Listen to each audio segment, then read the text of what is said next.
அனைவருக்கும் வணக்கம். Molecular genetics episode 16க்கு அன்புடன் வரவேற்பது உங்கள் PM. In this episode, we are going to see what is euchromatin and what is heterochromatin, and finally an introduction about the replication of DNA. Shall we go in? Now, let's start with what is euchromatin and what is a heterochromatin. In an eukaryotic nucleus, at the interface, the chromatin is differentiated into two regions based upon their behavior on staining. The nucleus is differentiated into two regions. இரண்டு பகுதிகளாக உட்கரு மாறுபட்டு காணப்படுகிறது. When at interface. What is interface? Interface is the period between two consecutive cell divisions. இரண்டு அடுத்தடுத்த செல் பிரிவுகளுக்கு இடைப்பட்ட காலத்தை interface என்று சொல்லுகிறோம். At interface, this nucleus is differentiated into two regions on the basis of staining behavior. சாயங்களை சேர்க்கும்போது இவை எவ்வாறு செயற்படுகின்றன என்பதை பொறுத்து இரண்டு தெளிவான தனித்தனி பகுதிகளாக மாறுபாடு அடைகிறது உட்கரு. Right, what are they? They are 1 heterochromatin and 2 euchromatin. So heterochromatin and euchromatin are the two differentiated regions on staining behavior. They are present in the interface nucleus. Right. This is the interface nucleus. This is the nuclear membrane, and this is the chromatin reticulum, and here are the nucleoli.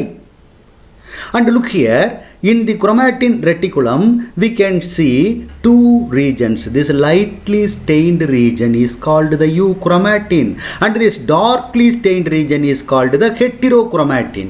அடர்த்தியான வண்ணமேற்றிருக்கக்கூடிய இந்த பகுதியை ஹெட்டிரோக்ரோமாட்டின் என்கிறோம். லேசான வண்ணமேற்றிருக்கும் இந்த பகுதியை யூக்ரோமாட்டின் என்று நாம் அழைக்கிறோம். Right. This is the chromosome of Drosophila. It is a magnified view. Here you can see two regions, definitely, the darkly stained region and the lightly stained region. This tightly packed chromatin, that is darkly stained area, is called the heterochromatin. This is the heterochromatin. So what is heterochromatin? It is a darkly stained region and tightly packed chromatin. The loosely packed chromatin, which is lightly stained, is called euchromatin. Right. Then we will switch on to the properties, additional properties of this heterochromatin and euchromatin. Heterochromatin is a densely packed or tightly packed or condensed region of chromatin. நெருக்கமாக பொதியப்பட்ட, இறுக்கமாக பொதியப்பட்ட, அழுத்தமாக பொதியப்பட்ட chromatin பகுதியை நாம் ஹெட்டிரோக்ரோமாட்டின் என அழைக்கிறோம்.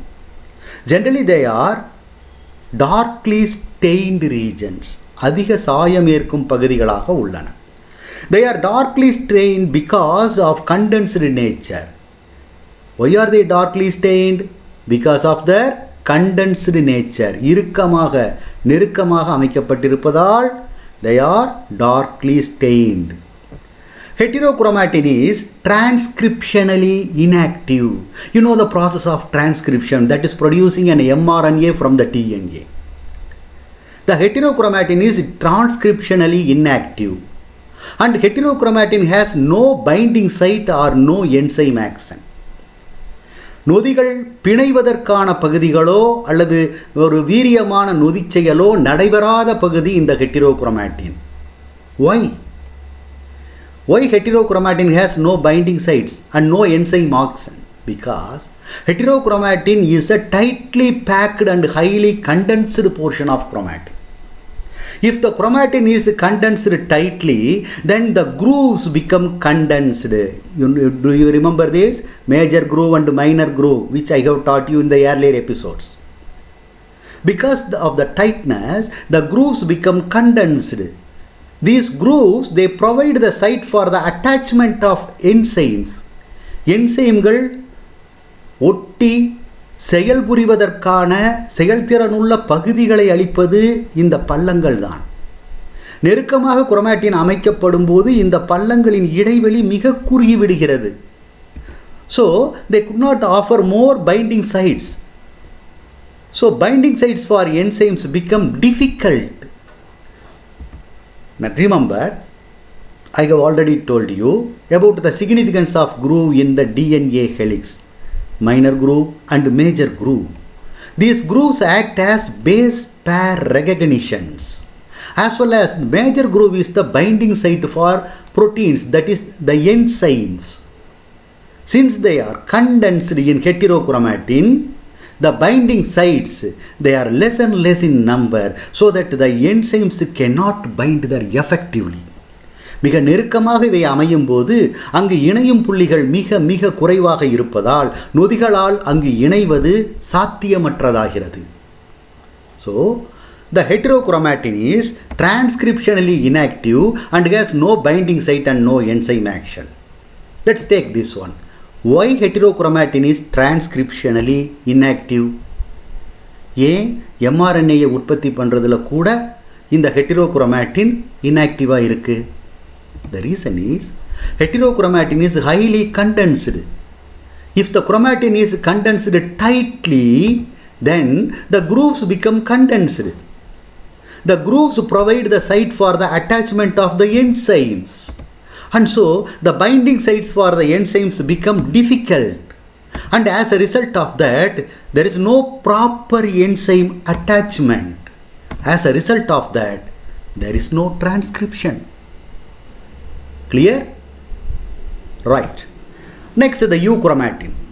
The loosely packed or the lightly stained chromatin region is called the euchromatin.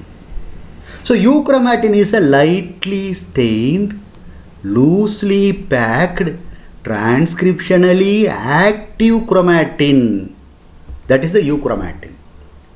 Why does the euchromatin lightly stained and transcriptionally active? Because euchromatin is loosely packed, so it is lightly stained. Loosely packed euchromatin contains more binding sites in their groove, so euchromatin is transcriptionally active. Right. Now let us tabulate and study the differences between the heterochromatin and the euchromatin. Heterochromatin is the darkly stained region and euchromatin is the lightly stained region. Heterochromatin is tightly packed, condensed chromatin, whereas euchromatin is loosely packed chromatin. Heterochromatin is transcriptionally inactive.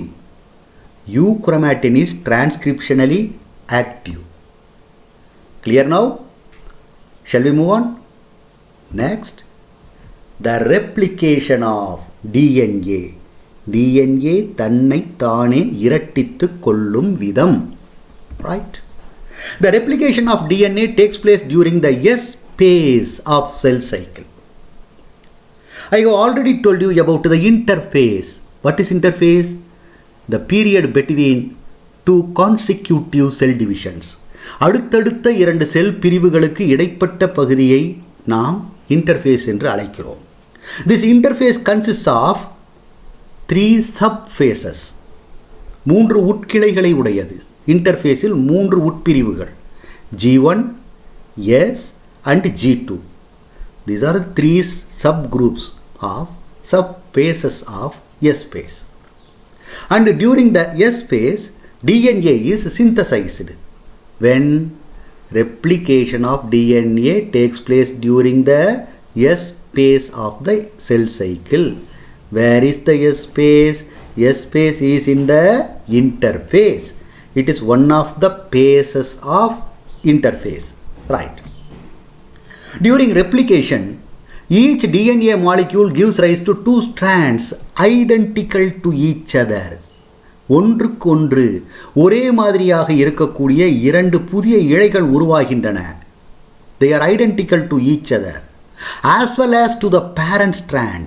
இந்த DNA இழைகள் இந்த parent மாதிரி, இந்த DNA இழைகள் இந்த parent மாதிரி இருக்கும்.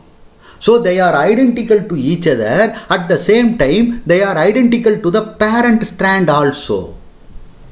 There are 3 hypotheses of DNA replication. How do DNA replicates? There are 3 theories. 3 விதமாக சொன்னார்கள். Number 1, conservative replication. Number 2, dispersive replication. And number 3, semi-conservative replication. Right. What are they? In conservative replication, look here, this is the parental DNA. The original double helix serves as a template. இது ஒரு அச்சாக செயல்படுகிறது. And the original molecule is preserved intact. அந்த original மூலக்கூறு அப்படியே வைத்துக் கொள்ளப்படுகிறது. இதனை அச்சாக கொண்டு, having this as a template, an entirely new double-stranded molecule is synthesized. So the daughter DNA is entirely new.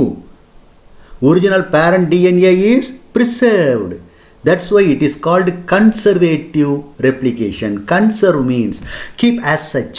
அப்படியே வைத்துக்கொள், பழமையை போற்று, அப்படியே வைத்துக்கொள். That is conservation.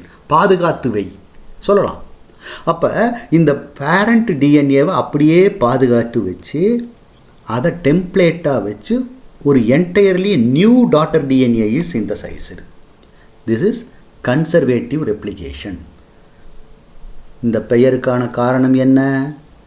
The parent DNA is conserved as such, preserved intact. So it is called conservative replication. Right. Dispersive replication. டிஸ்பர்ஷன்னா உடஞ்சி போகிறது, கரைஞ்சி போகிறது. இங்கே என்ன சொல்கிறாங்க? The original DNA molecule is broken into fragments. துண்டு துண்டாக உடஞ்சி போகுது. Each fragment serves as a template for the synthesis of complementary fragments. உடஞ்சி போன ஒவ்வொரு துண்டும் அச்சாக செயல்பட்டு அதற்கு இணையான ஒரு புதிய துண்டை உருவாக்குகிறது. Finally 2 new molecules are formed which consists of both old fragment and new fragment.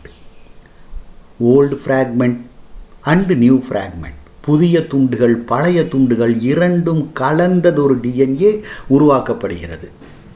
This is called dispersive replication. Right. Then the third type, semi-conservative replication. பாதி பழையன காத்தல், இரட்டிப்பு முறை. பாதி பழசு, மீதி புதுசு. Yes, this model proposed by Watson and Crick in 1953. The mechanism of this semi-conservative replication is based on the double helix DNA model. The 2 polynucleotide strands of the DNA molecule, first they unwind. சுழன்று சுற்றி இருக்கக்கூடிய அந்த double helix ஆனது முதலில் பிரிகிறது. And start replication separately at one end. ஒவ்வொரு முனையிலும் தனித்தனியாக replication தொடங்குகிறது. During this process, the covalent hydrogen bonds are broken. Covalent hydrogen bond எங்க இருந்தது? In between the nitrogenous bases. Between adenine and thymine, 2 hydrogen bonds. Guanine and cytosine, 3 hydrogen bonds. They are broken. As a result of that, the helix unwinds. Right. அந்த சுழலானது தனித்தனி இழைகளாக பிரிகிறது. Then the separated single strand acts as a template. அவ்வாறு பிரிந்த தனித்தனி இழைகள் ஒவ்வொரு இழையும் ஒரு அச்சாக செயல்படுகிறது. எதுக்கு? For the synthesis of the new strand. As a result, each daughter double helix carries a molecule of one polynucleotide from the parent and one new. புதிதாக உருவாக்கப்பட்ட ஒரு இழையும் அதற்கு அச்சாக, டெம்ப்ளேட்னா அச்சு, அச்சாக செயல்பட்ட ஒரு பெற்றோர் இழையையும் கொண்டதாக இந்த டிஎன்ஏ அமைகிறது. So one strand is parent strand, another strand is newly synthesized strand which is complementary to the parent strand. Right. அப்போ அதில் எப்படி இருக்கும்? ஒரு இழை புதுசு ஒரு இழை பழசு. அதனால தான் semi conservative. The daughter double helix carries a molecule of one polynucleotide strand from the parent. The other strand is newly synthesized and complementary to the parent strand. So that this method is called semi-conservative replication. Okay? The templateன்னு சொன்னனே, அச்சுன்னு சொன்னனே அப்படின்னா என்னன்னு புரியுதா? ஒரு இழைய அச்சாக கொண்டு அதன் பிரதி complementary, அதற்கு இணையான மற்றொரு இழை உருவாக்கப்படுகிறது. புரியல? இப்போ புரிஞ்சிடும். இங்கே பார், இங்கே என்ன செய்கிறாங்க? ஒரு அச்சு வச்சு கொழுக்கட்டை செய்கிறாங்க. சரி, இது அச்சு உள்ள மாவு, ரைட்? இப்போது இதுக்கு பேர் என்ன சொன்னோம்? அச்சு. இது கொழுக்கட்டை மாவு. This is the template, this is the mould. இதை அச்சுன்னு சொல்கிறோம், இதுதான் வார்ப்பு. இப்போ டிஎன்ஏவோட ஒரு ஸ்ட்ராண்ட் இந்த மாதிரி டெம்ப்ளேட்டாக அச்சாக செயல்படுது. அதிலிருந்து ஒரு காம்ப்ளிமெண்டரி ஸ்ட்ராண்ட் மோல்டாக உண்டாகுது. இப்போ இது ரெண்டுக்கும் என்ன வித்தியாசம்? இங்கே பள்ளம் இருந்தால் இங்கே மேடு இருக்கும். டெம்ப்ளேட்டில் பள்ளம் இருந்தால் மோல்டில் மேடு இருக்கும். அதே போல் இந்த டிசைன் ஜிக்ஸாக்காக வருது பாரு, இந்த டிசைன் இதெல்லாம் வந்து எப்படி இருக்குது? ப்ரொட்ரூடட், மேடாக இருக்குது எங்கள் டெம்ப்ளேட்டில். அதுவே இங்கே மோல்டில் எப்படி இருக்குது? பள்ளமாக இருக்குது. ஆனால் இது ரெண்டும் ஒன்றுக்கு ஒன்று காம்ப்ளிமெண்டரி. இங்கே இமேஜின், இது டிஎன்ஏன்னு, இது பேரண்டல் ஸ்ட்ராண்ட், இதுதான் வந்து டெம்ப்ளேட். இங்கே அடினைன் இருந்தால் இங்கே தயமின், இங்கே குவானைன் இருந்தால் இங்கே சைட்டோசின். சிம்பிள். இங்கே பள்ளம்னா இங்கே மேடு, அதுதான். ஸோ இது அச்சு, இது வார்ப்பு, டெம்ப்ளேட் அண்ட் மோல்டு. புரிஞ்சுதா? நிச்சயமாக புரிஞ்சிருக்கும், right? With that let us conclude this episode, and in the next episode we are going to see the semi-conservative method of DNA replication. In the semi-conservative method, I told you one parent strand is preserved and another new strand is created. What is the proof for this? ஒரு strand parent, ஒரு strand புதுசுங்கிறதுக்கு என்ன ஆதாரம்? What is the proof? We will start with that in the next episode. Okay? Till then, bye.